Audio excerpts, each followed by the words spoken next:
Hello, everyone. So, some more oddness about this lock that I picked open is you can see pin 1 driver and pin 2, but guess what? There is no other key pins in there all the way back. 6, 5, 4, 3. 1 and 2 are in there.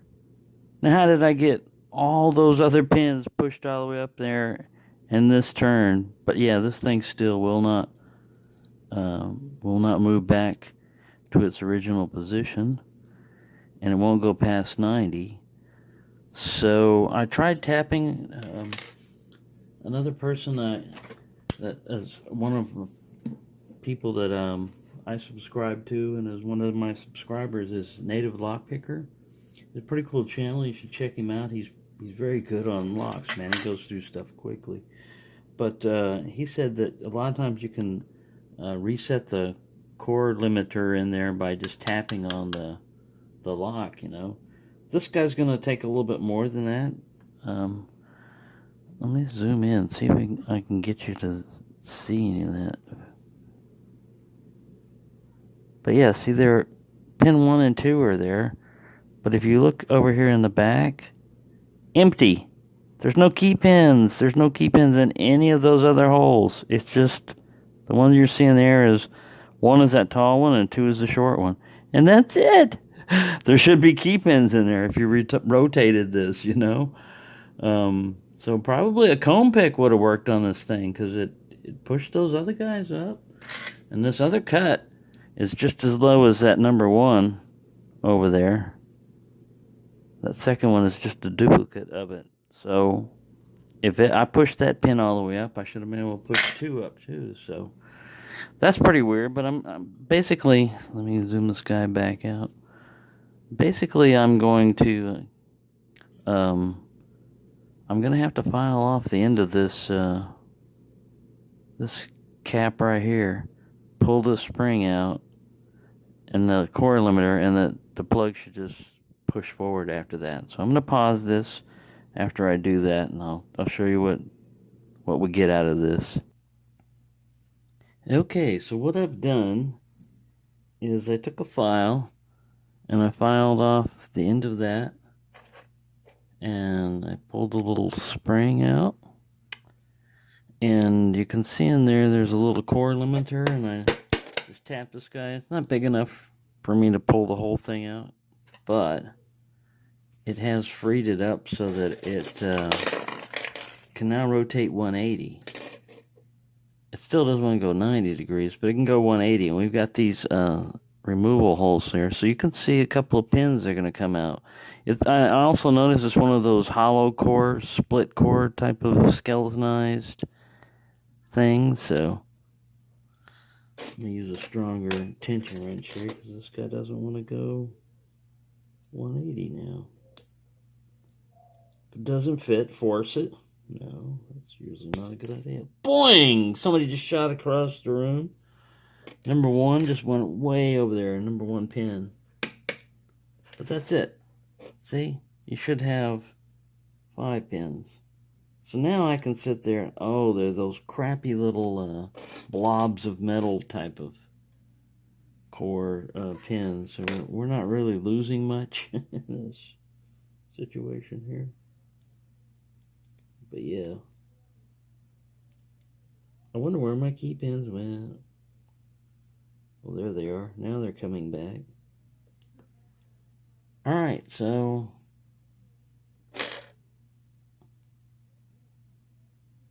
this is not a challenge lock, so we're just going to pull them out the old-fashioned way.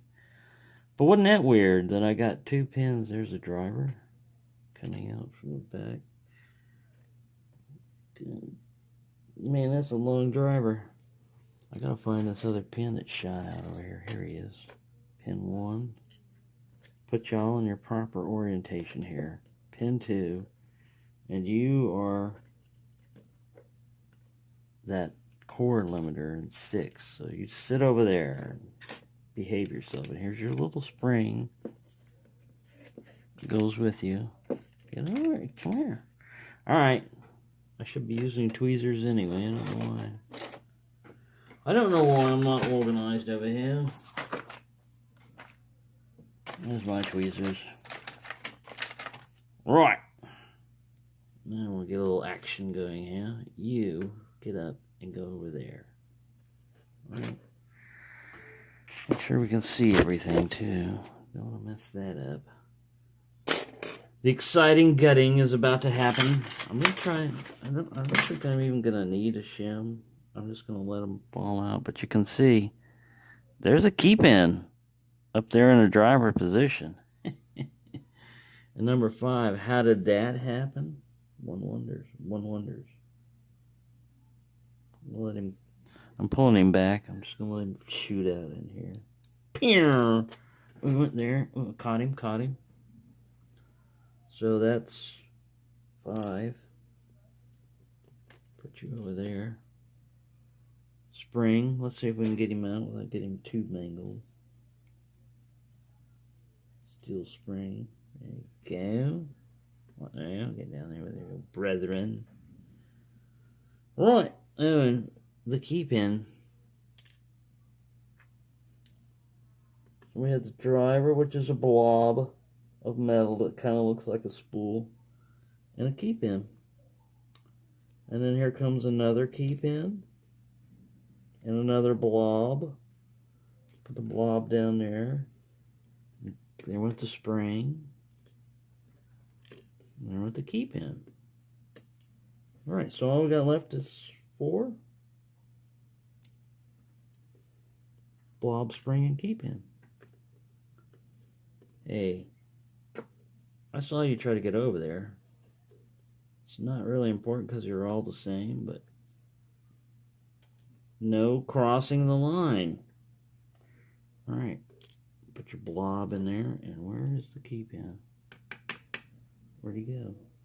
Oh, there's still a blob up here. Oh yeah, we got the 2 blobs left for 2 and 1. There we go. Right, yeah, it's one of those nasty skeletonized type of cores that there was an opening there at least for that, so I had picked that up, but man, I don't know how I got those key pins messed up with the driver pins.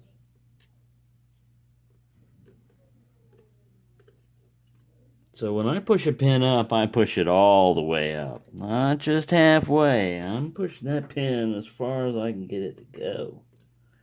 And if it'll go up there along with the key pin and driver, if I can fit them both up in there, I will. Alright, well, whatever it was, I was able to get the lock open. Alright, so let me get this guy to zoom in a bit. Alright, you're going to have to back up then lock. Oh yeah, we got to show the bitting too while we're at it. Where are you hiding? There you are. I mean, it does have good bitting in it. Put that over there. Hey! Quit falling down. Right. We'll do it like that. Here we go.